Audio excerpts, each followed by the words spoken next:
Hello, nice to see you on my channel, Hearts and Shadows. Enjoy watching. My name is Charles. When someone you love turns around and throws everything you've built together in your face, you're left with two options. Either you break down, or you stand up and do something about it.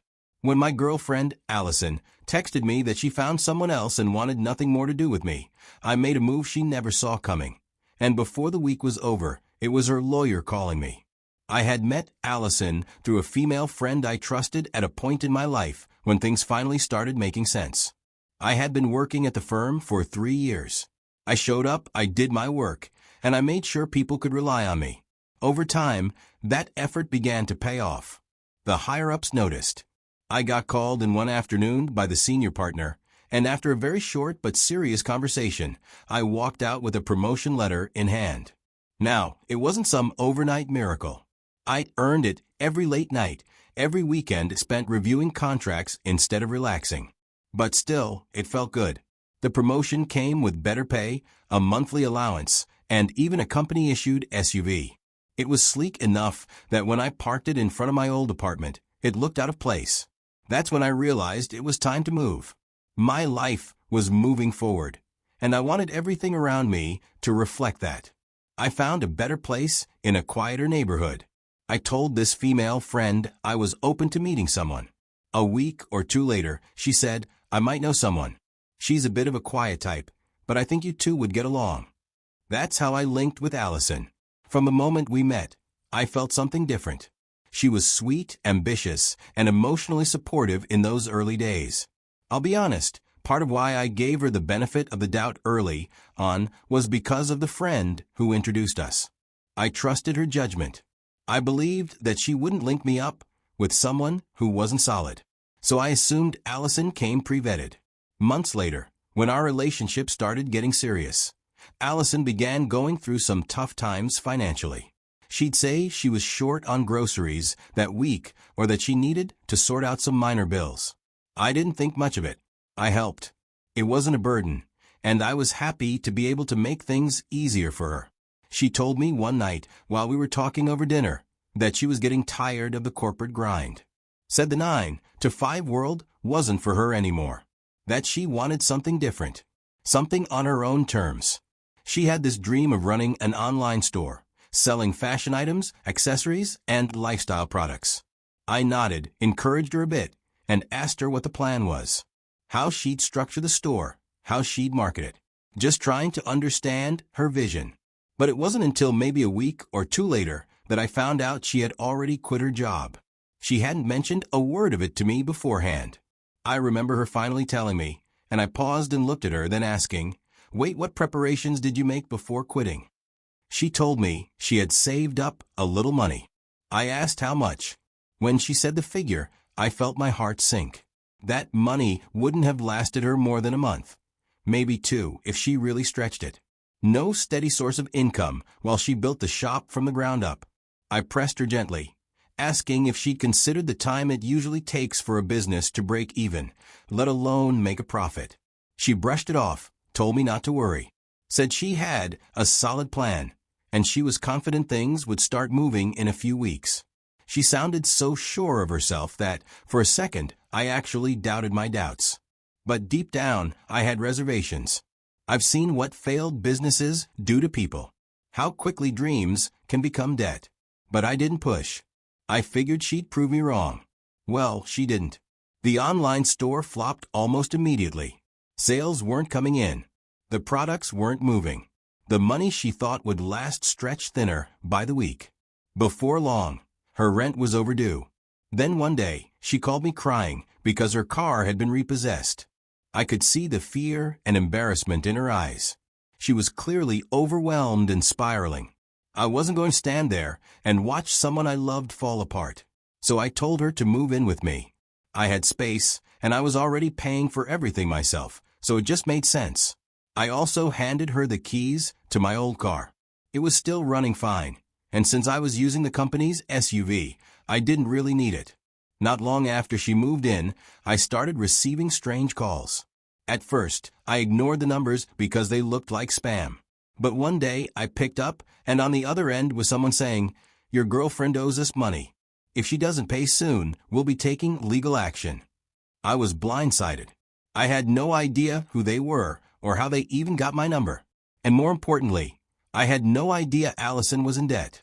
She hadn't mentioned it. Not even a hint. I told them I'd look into it and ended the call. Then I tried calling her right away. No answer. I left a voice note needing answers.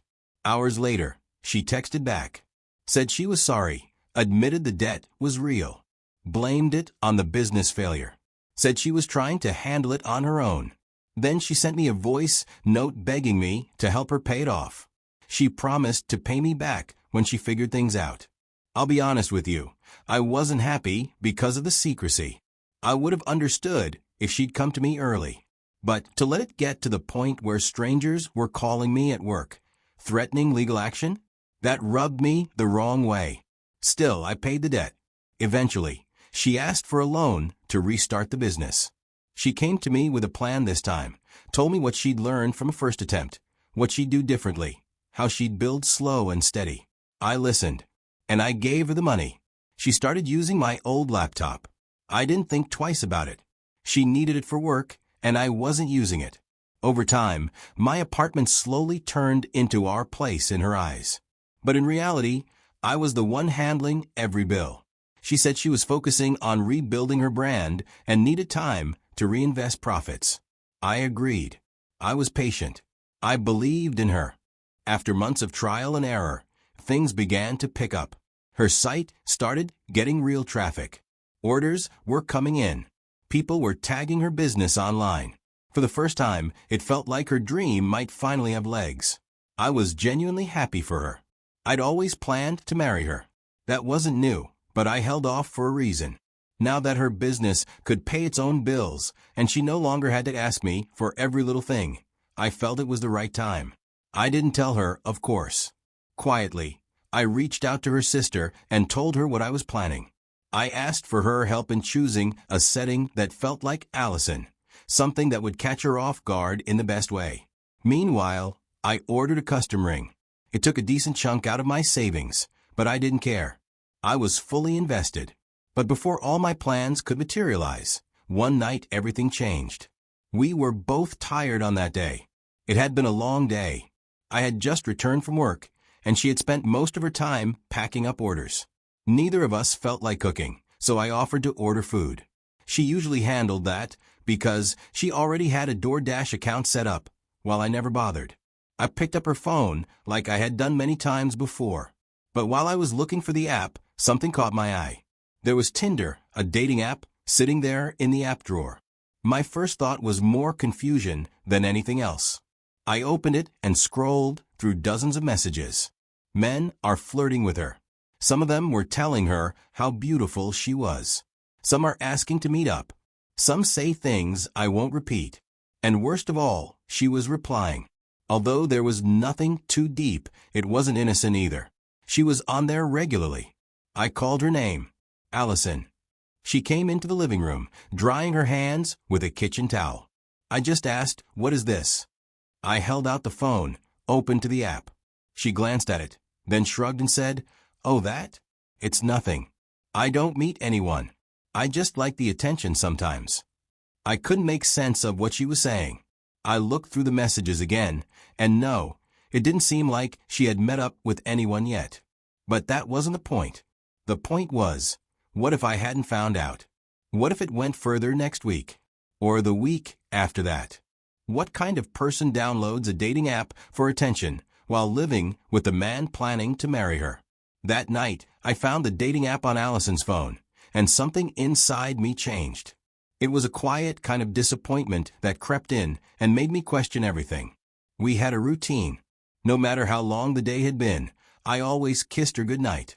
Always held her close before we drifted off. But that night, I couldn't bring myself to do it. I just lay there feeling hurt. I didn't even know how to pretend anymore. The next few days felt like walking through a minefield. Allison started acting differently, like she was looking for reasons to fight. She'd snap about what time I got home, question why I hadn't taken out the trash yet, or complain that I didn't notice the groceries she bought. It wasn't like these things had never happened before, but now They came with this edge I hadn't seen in her before. I started to wonder if she was trying to make me out to be the bad guy, just to make herself feel better about what she'd done. Maybe if I looked like the problem, she could sleep better at night. When I tried to talk to her, I told her that saying the app is just for harmless attention doesn't mean it's not a betrayal, because I couldn't wrap my head around that excuse. I told her that if she needed validation from strangers, we had a bigger issue. That's when the tables turned. She called me controlling, said I was too rigid and insecure. She flipped it all on me, like I was the one who'd crossed the line. One evening, we had a big fight. It started like the others, but when the exchange of words got heated, she grabbed her purse, her keys, and walked out. I sat on the couch for a while, thinking she'd cool off and come back like she usually did. But the hours dragged on, and the silence stretched longer. Around midnight, I sent her a simple text, "Where are you?" I got no reply.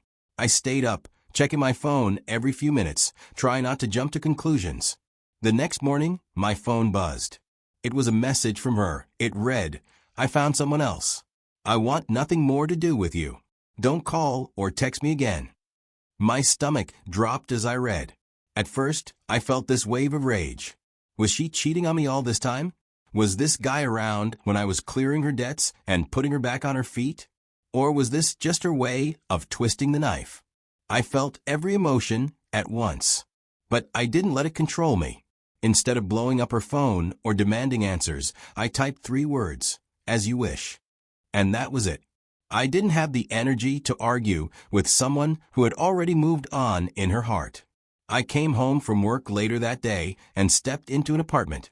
It was obvious she had entered the house while I was at the office and packed everything she owned and some of my things too.